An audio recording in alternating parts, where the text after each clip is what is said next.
Está con nosotros acá en nuestros estudios Angélica Coca, internacionalista. Siempre un placer tenerte acá, Angélica. No, el gusto es mío, como siempre.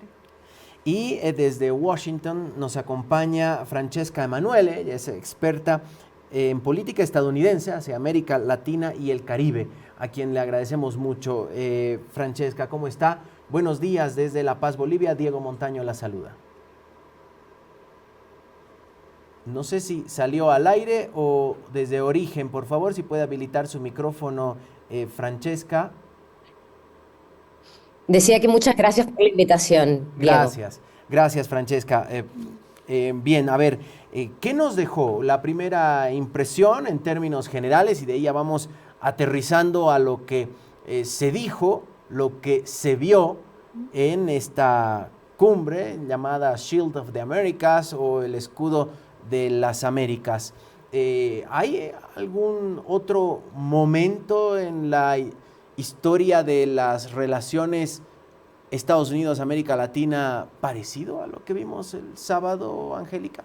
Bueno, hay que mencionar que Estados Unidos ha sido uno de los principales propulsores de la Organización de los Estados Americanos, contribuyendo casi más del 50% de su presupuesto.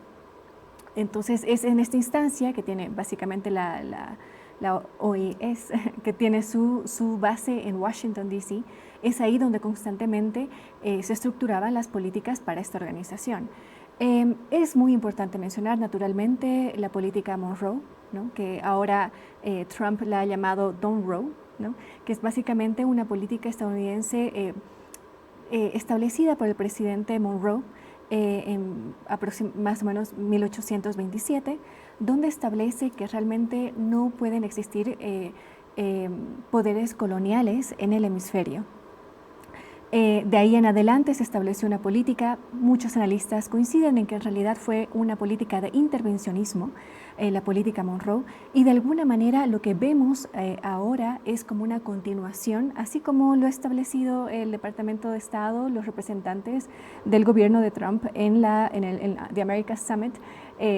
Sería el Don't Roe, la continuación, el Don't Roe establishment, de alguna manera, por así decirlo. Pero naturalmente llama la atención que los principales tres países con los cuales Estados Unidos intercambia gran parte de la balanza comercial, que es México, Brasil y Colombia, naturalmente han estado ausentes, ¿no?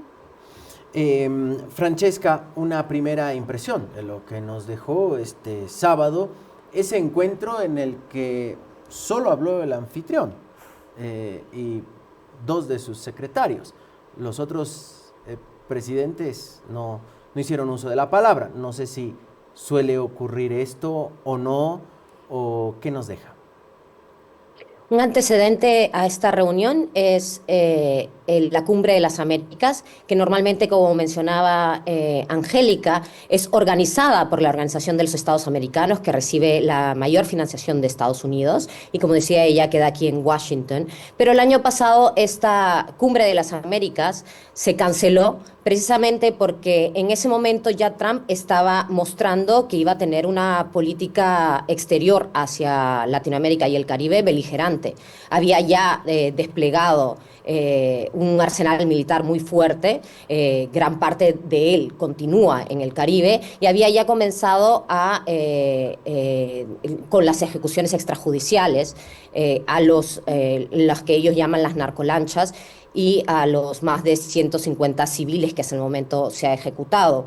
Entonces, en ese momento se decide eliminar o cancelar esta Cumbre de las Américas, y pues lo que vemos ahora es que la administración estadounidense ha retomado la idea de una cumbre, pero solo con aliados, solo con gobiernos de derecha o de extrema derecha, que al participar en esta cumbre pues legitiman el relanzamiento, la potenciación de la doctrina Monroe o de la doctrina Don't Roe, como le ha llamado Donald Trump, que significa la hegemonía o la dominación de Estados Unidos en las Américas, y también es una anuencia a esta estrategia absurda y que viola los derechos humanos en contra de lo que ellos llaman aquí narcoterrorismo, que como decíamos ha ejecutado a más de 150 personas de las que la mayoría no sabemos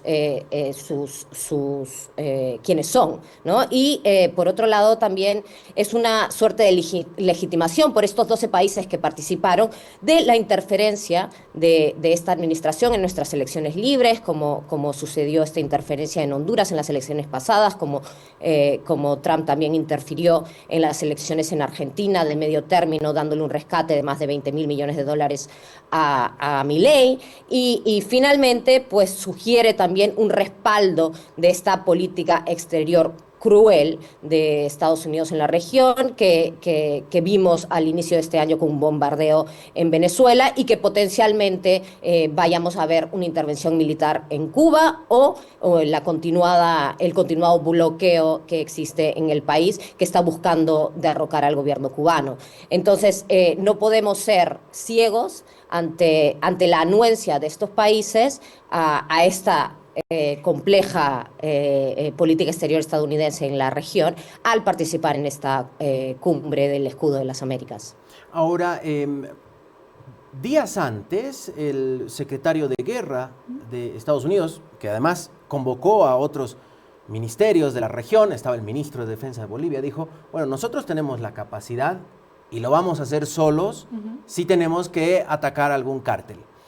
Con el antecedente del famoso cártel de los soles, que se dijo la cabeza era Nicolás Maduro, y al día siguiente de su detención en Caracas dicen, no había existido el cártel de los soles, por lo tanto no lo vamos a juzgar por eso, vamos a buscar otra figura. Con ese antecedente, el que exista un documento de una coalición militar, la pregunta es, ¿quién va a definir qué es un cártel, si es o no peligroso?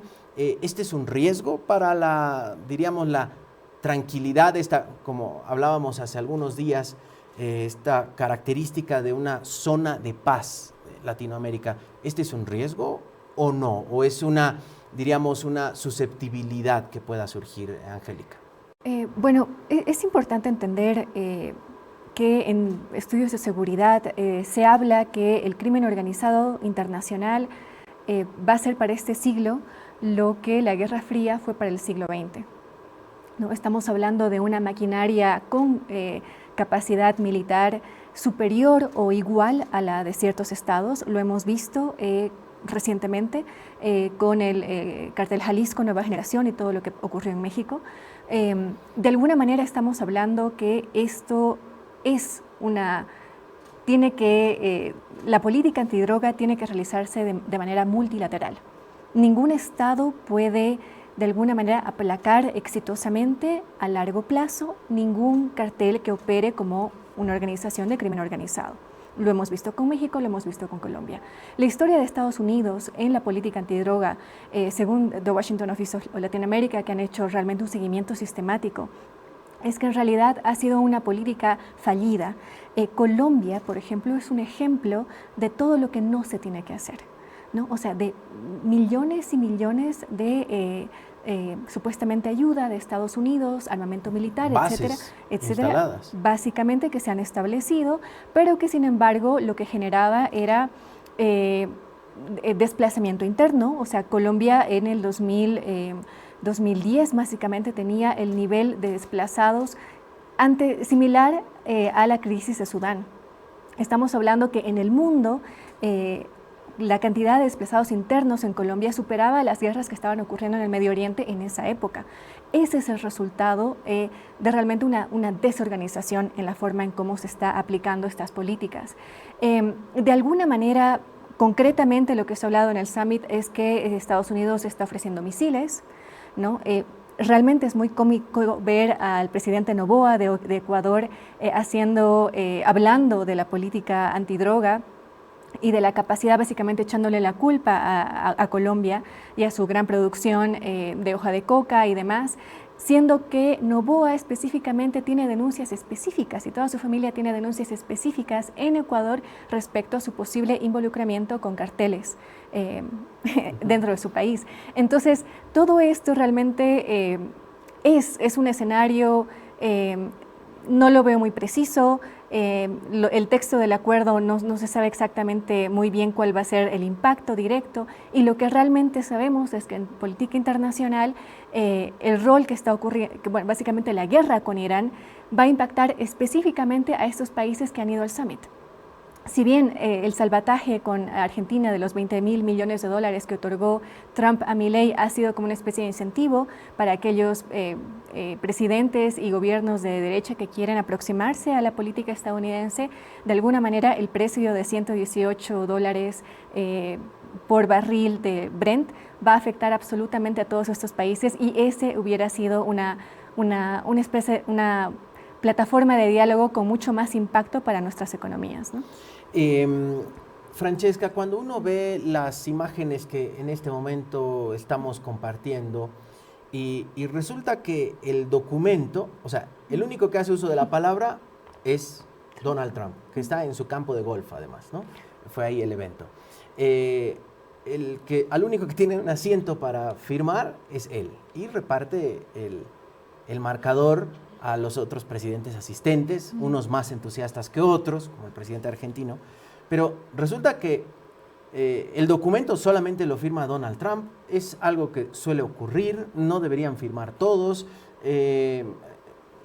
Una gran pregunta es si la idea es, lo planteaba Angélica, lo hemos visto en México, hemos visto carros blindados, armamento de los cárteles, y la pregunta es, ¿cómo vamos a evitar, o quiénes venden estas armas? Si es parte del acuerdo, si se conoce algo de aquello, Francesca. Bueno, por un lado, señalar lo que tú decías, ¿no? La performance de este evento trasluce que es una política de subordinación por parte de Estados Unidos, que nos ve a los países en Latinoamérica como inferiores, porque de lo contrario habría una homogeneidad en cómo han sido distribuidos los presidentes, como bien señalabas. Y por otro lado, quería señalar algo que es fundamental y que creo que no es un secreto para nadie, y es que en este momento la lucha en contra del narcotráfico, que Estados Unidos le ha llamado ahora narcoterrorismo, es una excusa. ¿No? Es una excusa para poder ir en contra de países que no están alineados con la política exterior estadounidense. Y esto es fundamental señalarlo, porque ninguna de las acciones que está llevando a cabo Estados Unidos va en consonancia con la investigación para desmantelar cárteles de droga. Las matanzas, las ejecuciones extrajudiciales que hemos visto y que vimos ayer, por ejemplo, 6 personas nuevas fueron asesinadas por las fuerzas militares, y a decisión del el jefe del Departamento de Guerra, como se llama en este momento el Departamento de Defensa aquí en Estados Unidos, pues apuntan a que no existe una estrategia pensada en contra del narcotráfico. Y lo que hemos visto en esta reunión es que lo más concreto es esa coalición anticarteles de las Américas, que en realidad es un cascarón, porque lo que hubo fue no un acuerdo, sino una declaración por parte del presidente Trump. Y si bien participaron 12 países, en realidad hubo una firma de una declaración que tenía los mismos lineamientos el viernes anterior a esta cumbre con el jefe del Departamento de Guerra, en el que estos países se comprometían a acciones militares en contra del narco. Y lo que hemos visto hasta el momento es que la semana pasada Ecuador ya ejecutó operaciones conjuntas con Estados Unidos, bombardeando supuestos lugares donde se almacenaba droga. Hemos visto también que Paraguay ha hecho un acuerdo directo con Estados Unidos para hacer lo mismo, para hacer operaciones conjuntas de bombardeo, y es probable que veamos otros acuerdos en esta línea. Lo que es cierto es que ninguna de estas acciones de exterminio directo han correspondido con desmantelamiento de cárteles de droga, que lo que se necesita es investigación e inteligencia. Y que Ecuador, que ha sido el país que ha estado colaborando más con Estados Unidos y que ha militarizado todo el país hace ya más de un año, pues tiene los mayores niveles de crimen y de asesinatos de toda la región. Entonces, no hay una correspondencia entre estas estrategias y los resultados o resultados positivos. Y de nuevo, señalar que esto es una excusa para una política exterior de Estados Unidos de dominación de la región y de expulsión de un país que ha sido fundamental en los últimos años en Latinoamérica, que es China, que ha conseguido una serie de contratos con Latinoamérica y que ha desplazado a Estados Unidos. En esto que menciona Francesca, Angélica, la pregunta es, porque todo tiene una explicación, del por qué ahora. ¿Por qué una semana después de la intervención militar, el ataque de Israel y Estados Unidos a Irán? ¿Es una casualidad? ¿Está queriendo demostrar qué?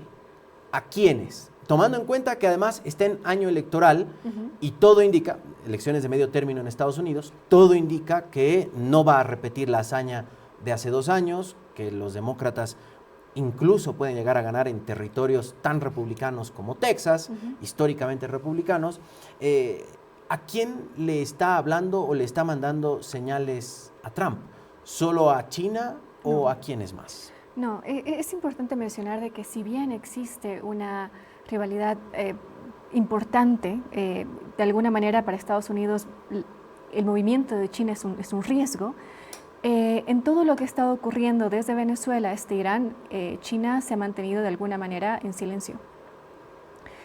Mismo Trump ya no se refiere a China como el riesgo que en su primer mandato lo hacía, ahora habla de China como un counterpart en economía, de alguna manera lanzando alguno que otro cumplido, ¿no? en la forma en la que se están básicamente relacionando. Entonces, si bien existe este riesgo, yo creo que básicamente el summit responde a, primero que nada, el ciudadano americano, sea hijo de migrante o no, está observando con bastante reticencia la contradicción de básicamente de la campaña política del segundo término de Trump, donde realmente MAGA prometió no guerra. Y ahora tenemos en realidad una tremenda guerra con Irán y básicamente intervenciones en Venezuela. Entonces, los ciudadanos americanos, estamos en época de midterms, básicamente para elecciones. Entonces, ellos están observando de manera muy negativa toda la política exterior de Estados Unidos. Es importante mencionar que ahora los países van a tener que poner sus reservas de petróleo y de líquidos en el mercado, ¿no? O sea, es una desestabilización total de la economía global. Entonces, y eso obviamente afecta a los ciudadanos. Ursula von der Leyen, la presidenta de la Unión Europea, ha dado un discurso hoy muy, muy importante hablando de que realmente Europa tiene que buscar su independencia. Militar, además. No solamente militar, económica, energética, ¿no? Entonces, de alguna manera estamos en un mundo que no es el mismo de hace 2 años atrás. Entonces, es un momento para que Trump, ante todo el caos global que sus acciones están generando, tiene que mostrar fuerza, tiene que mostrar que tiene aliados. Entonces, este summit es básicamente el intento de mostrar que tiene aliados y de alguna manera intentar que el ciudadano norteamericano que ha visto no solamente las ejecuciones extrajudiciales en el Caribe, sin presentar pruebas de que estas personas asesinadas tenían vínculos con carteles, también ha observado la cantidad de derechos humanos que se están violando a raíz de su política antimigratoria. Entonces es un momento de mostrar que sí tiene aliados en América Latina, de intentar mostrar fuerza, de algún tipo de orden ante tanto caos, pero en realidad es lastimosamente muy claro que ha mencionado Cuba. También en el discurso de Trump menciona que en realidad el presidente electo de Chile le debería pagar algún tipo de dividendo gracias a que con su apoyo ha logrado vencer las elecciones. Y él dice, cada vez que me piden mi apoyo, ganan y resulta que yo no recibo nada. Eso lo ha dicho en el discurso de este summit. O sea, realmente es tragicómico. Y tener a presidentes que están en ese rol completamente sumiso de alguna manera, sí impacta la dignidad latinoamericana de alguna manera, ¿no? Francesca, con estos apuntes, claro, la pregunta, ¿a quién le está hablando Trump? ¿A quién le está mandando señales? Porque no sé si le alcanzará para revertir la situación interna que él está teniendo, más allá de los archivos de Epstein, que cada vez lo complican más y lo comprometen más. Y generalmente estos conflictos exteriores que buscan un enemigo externo siempre logran cohesionar en lo interno, ¿no? Es casi una regla, diríamos, primigenia de los políticos, pero bueno, parece que en este sentido no le está yendo muy bien porque lo de Irán está golpeando no solamente, diríamos, a fibras sensibles de la democracia, sino sobre todo económicas. Hoy, que no sé si ya están titulando como lunes negro, pero todas las bolsas están para abajo y el petróleo para arriba, lo que va a impactar directamente que un ciudadano, en este caso estadounidense, vaya a cargar gasolina o diésel, se encontrará con un precio mucho más elevado. ¿Qué nos deja esta reflexión, Francesca? ¿Le alcanzará este tipo de cumbres para revertir lo que puede llegar a ocurrir en noviembre? Pues la estrategia de esta administración no es clara, es más bien caótica. Y lo que están constantemente es pescar. Lo único que es claro es que sí tienen una línea de dominación y, debemos decirlo, imperialista. Entonces, estas reuniones son pasos previos para potenciales victorias que se puedan mostrar. Por eso es que habló de Cuba, ¿no? Porque también esta reunión busca generar ese apoyo a esta política exterior que busca derrocar a los gobiernos no afines. Él vendió aquí en Estados Unidos el bombardeo y el secuestro de Maduro como una gran victoria y ha querido replicar lo mismo en Irán y no le ha pasado. Y está buscando, desde luego, sí, otros espacios a nivel internacional que puedan, digamos, mitigar ese rechazo que está teniendo por haber incursionado en una guerra en Irán que no sabemos cómo va a acabar, que ya ha matado a 7 estadounidenses y que, como tú bien señalabas, ha mandado el precio del petróleo a $100 el barril. Entonces, si bien yo no veo que hay una estrategia clara de para qué específicamente va a servir esta cumbre, pues tenemos elementos como la coalición anticarteles de las Américas, que seguramente el Departamento de la Guerra va a mostrar otros videos en Latinoamérica, supuestamente eliminando otros carteles, que es como le gusta hacer a ellos, y así poder ponerse algunas estrellitas. Pero no hay nada claro en este momento. No hay nada claro hasta el punto que el documento que ellos firmaron son una serie de lineamientos. Quien está en este momento a cargo de llevar el proceso de cómo se va a concretar esta reunión o esta coalición de afines es Kristi Noem, que era la que llevaba el Departamento de Seguridad Nacional, es decir, la que ha liderado la persecución y de los inmigrantes aquí en Estados Unidos. Y como sabemos, todo carpintero siempre piensa que todo es un clavo, ¿no? Entonces, obviamente, pues en ese indicio tenemos que el objetivo de esta reunión va a tener pues, repercusiones respecto a la seguridad y a los carteles. Pero como bien señalabas, no hay cuestiones muy claras. Sin embargo, sí hay un objetivo de que le pueda recaudar algunas victorias en un futuro cercano. Ya como última pregunta, Angélica, ¿es conveniente para las relaciones diplomáticas de Bolivia subirse a este tren?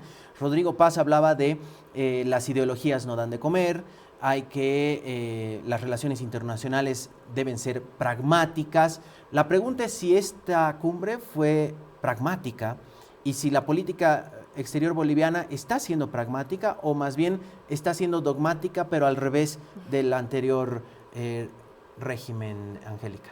Bueno, es Bastante interesante esta pregunta porque hay que mencionar que ya hemos pasado más de 100 días del gobierno de Rodrigo Paz y hasta el momento no se ha culminado los trámites de ningún embajador, mucho menos de potencias importantes, de países donde realmente deberíamos tener un embajador ya designado y con el cuerpo diplomático operando.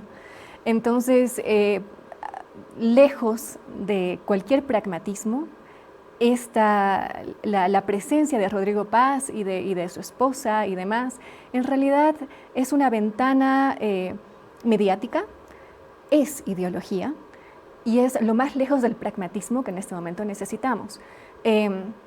Es importante en términos bien concretos brindar la asistencia a todos los bolivianos que están en el Medio Oriente, que realmente es una situación caótica de crisis y que están haciendo llamados públicos a que la Cancillería se manifieste respecto a cómo se los va a repatriar, ¿no? Hay cantidad de ciudadanos bolivianos con trámites de apostilla, con trámites de pasaporte, donde los precios están cada vez más altos y los trámites siguen siendo increíblemente lentos. No tenemos embajadores designados, entonces básicamente lo básico que deberíamos hacer en términos de política internacional no lo estamos haciendo. Entonces hablar de pragmatismo creo que no es la palabra para este gobierno, al menos en política internacional. En términos muy concretos, es muy importante hablar del Mercosur, hablar del rol que tenemos que tener con Brasil. Brasil no se ha manifestado, México no lo ha hecho, estamos hablando de países que tienen... Las economías más grandes de la región. Claro, y además de que con Estados Unidos creo que el 80% de todo el intercambio comercial de Estados Unidos con América Latina es con México. Brasil, 96 mil millones de dólares en intercambio comercial. Después le sigue Colombia y esos son los 3 países, cantidad de población, básicamente partners importantes para Estados Unidos que no han estado en el summit. Y de alguna manera no deberíamos perder tiempo, creo yo, en este tipo de acontecimientos, sino enfocarnos en una política exterior que realmente responda para cubrir las necesidades básicas y los derechos de los ciudadanos bolivianos en el exterior. Francesca, en este tablero de la geopolítica tenemos elecciones presidenciales en Colombia, hay elecciones presidenciales en Brasil, serán en octubre, ahí puede o no haber un giro, bueno, en Perú en abril, aunque Perú es un caso realmente particular en cuanto a sus gobiernos, pero diríamos que en estos 2 países cuyos presidentes no estaban invitados el pasado sábado, habrá cambio de gobiernos. Lula va por la reelección, no sabemos si apunta o no a lograr aquello, pero digo, si las economías más grandes de la región, los PIBs más grandes, hablamos de Brasil y México, estuvieron ausentes y los otros se vienen, bueno, Uruguay tampoco estuvo invitado, y los otros estuvieron, digamos, presentes, estamos ante un momento en el que la región otra vez se va a partir en 2 bloques. ¿Hay una posibilidad de encontrar un punto común o realmente Trump les dijo, bueno, ahora es momento de definiciones y avisan con quién están? ¿Conmigo o aparentemente el contrapeso histórico sería Brasil, con un Lula hoy a la cabeza, Francesca? Trump lleva desde el inicio de su mandato haciendo este ejercicio, ¿no? Preguntándole a los países con quién está, liderado principalmente por el jefe del Departamento de Estado, Marco Rubio, que además ha presionado a los países del Caribe para echar a las misiones médicas cubanas en este objetivo de derrocar al gobierno cubano, ha amenazado a todos los países, bueno, y ha impuesto, de hecho, aranceles a todos los países que se han enfrentado a Estados Unidos y que no han seguido sus lineamientos. Con lo cual, no es solo que esta reunión lo que hacía era buscar aliados, sino que era una suerte de consolidación después de un año de que han tenido acciones para doblegar a los países en la región, que se da este encuentro. Entonces, lo que es importante para nosotros en Latinoamérica, fundamental, es que haya una integración, pero por parte de los países soberanos que nos entendemos como soberanos e independientes. No es positivo para ninguno de nuestros países que nosotros estemos acudiendo a una reunión cuando no somos considerados iguales y cuando se está llevando a cabo una estrategia anticarteles que es evidentemente una política o una excusa de política exterior de dominación. O sea, si nosotros lo que queremos es que nuestros países sean prósperos, tenemos que sentarle cara de forma respetuosa, porque Estados Unidos tiene mucho poder, a Trump y a Marco Rubio, y poder desarrollar nuestra propia política exterior y poder involucrarnos y colaborar con los países de la región. Porque de lo contrario, lo que estamos es actuando en detrimento de nuestros propios ciudadanos y de los caos que pueda generar esta administración en la región. Si es que hay un derrocamiento del gobierno cubano o se intensifica, que ya está terrible, el bloqueo petrolero en Cuba, pues lo que podemos tener es otra crisis de inmigración gravísima, como la que tuvimos hace unos años cuando se intensificaron las sanciones en contra de Venezuela, y quienes sufren son los cubanos y nosotros que estamos alrededor, porque Estados Unidos ya ha establecido que aquí no va a venir nadie y ellos los van a deportar a nuestros hermanos cubanos a nuestros países. Entonces hay que pensar de forma estratégica. Esta administración tiene muchísimo poder, pero los países, los presidentes que realmente comulgan con tener una soberanía y una independencia no deben exponerse a estar absolutamente subordinados a esta administración. Francesca, muchas gracias por este tiempo con nosotros. Ha sido un verdadero placer. Seguro la vamos a volver a convocar. Un fuerte abrazo hasta Washington. También a Angélica Coca, internacionalista. Muchas gracias por acompañarnos esta mañana, Angélica. No, es un gusto, como siempre, estar acá. Hemos hablado de lo que nos dejó esta cumbre titulada Shield of Americas,